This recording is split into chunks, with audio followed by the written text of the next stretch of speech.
নিজের যোগ্যতা নিয়ে কখনো অহংকার করতে নেই। কারণ একটা কথা মনে রাখবে, পাথর কিন্তু তার নিজের ওজনের জন্যই জলে ডুবে যায়। বর্তমানে ভালো মানুষ হওয়ার থেকে ভালো সেজে থাকা মানুষগুলির কদর অনেক বেশি। চায়ের কাপে ডোবানো বিস্কুট সবথেকে বড় একটা শিক্ষা দেয়। জীবনে কারো প্রতি অতিরিক্ত ভিজে গেলে একটা সময় নিজেকেই ডুবে যেতে হয়।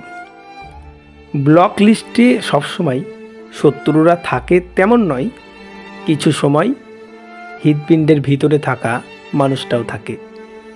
মায়া ত্যাগ করতে শেখো, দেখবে কষ্ট কমে যাবে। কারণ মায়া জিনিসটা বিষের থেকেও বিষাক্ত, মানুষকে ধ্বংস করে দেয়।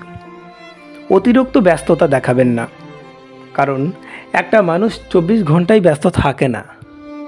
দরকার হলে রাতেও তাকে সময় দিন। আর এর জন্যই আজকাল বেশিরভাগ সম্পর্ক বিচ্ছিন্ন হয়ে যায়। কাউকে কথা দেওয়ার আগে ভেবেচিন্তে দেওয়া উচিত। মিথ্যা বলে হাসানোর চেয়ে সত্য বলে কাঁদানো অনেক ভালো। যেটা সম্ভব নয় সেটা না বলাই ভালো, সেটা না বলাই সব থেকে উত্তম।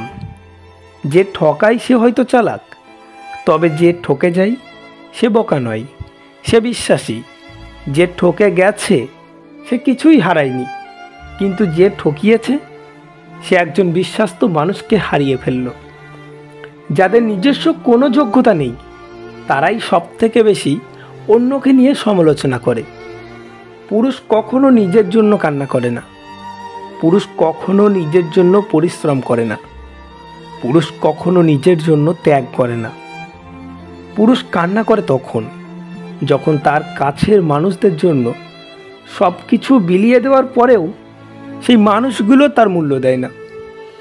বর্তমান যুগে 3টি কাজ করলে মাস আপনাকে খেতেই হবে: বিনা স্বার্থে কাউকে উপকার করলে, টাকা ধার দিলে, আর ভদ্র ব্যবহার করলে। আমার মতে কাউকে অতিরিক্ত না ভালোবাসাই ভালো। যখন আপনি কাউকে অতিরিক্ত ভালোবাসবেন, আপনাকে অতিরিক্ত কষ্ট পাওয়ার জন্য প্রস্তুত থাকতে হবে।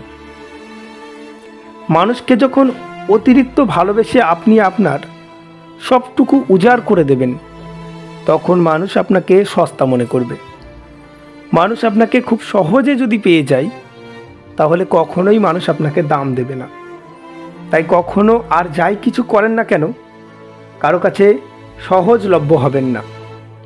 এই পৃথিবীতে বেঈমান বিশ্বাসঘাতকরা কখনো খারাপ থাকে না, তারা ভালো থাকে। কারণ যে কোনো মুহূর্তে, যে কোনো সময় কাউকে না কাউকে তারা জুটিয়ে নেয়। কিন্তু ভালো থাকতে পারে না তারা, যারা শুধু একজনকে চায়। আসলে বর্তমান যুগে এসে প্রকৃত ভালোবাসা খুঁজে পাওয়াটা অসম্ভব না হলেও খুব কঠিন হয়ে পড়েছে। আজকাল সমাজের মানুষ এই ছলনাই বেশি পছন্দ করে। দেখবেন যারা খারাপ ছলনা করে, যারা একজনকে ছেড়ে আরেকজনকে ধরতে পারে, যারা সুন্দর করে কথা বলে মানুষকে ঠকাতে পারে, তাদেরকে মানুষ বেশি বেশি করে বিশ্বাস করে, বেশি করে ভালোবাসে। জীবন থেকে কিছু হারিয়ে গেলে আফসোস করে লাভ নেই।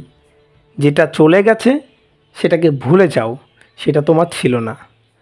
যদি তোমার জন্য কিছু নির্ধারিত থাকে, তাহলে সেটা পর্বতের নিচেই থাকলেও তুমি পেয়ে যাবে। আর যদি তোমার জন্য কিছু নির্ধারিত না থাকে, তাহলে সেটা যদি 2 ঠোঁটের মাঝেও থাকে, তাহলেও তুমি পাবে না। তাই জীবন থেকে কিছু হারিয়ে গেছে, কেউ চলে গেছে বলে কখনো আফসোস করে লাভ নেই। যা হয়েছে ভালোর জন্যই হয়েছে। চুপচাপ ছেড়ে দাও, ত্যাগ করে দাও। যেটা তোমার কাছ থেকে চলে গেছে সেটা তোমার না, তোমার কখনোই ছিল না।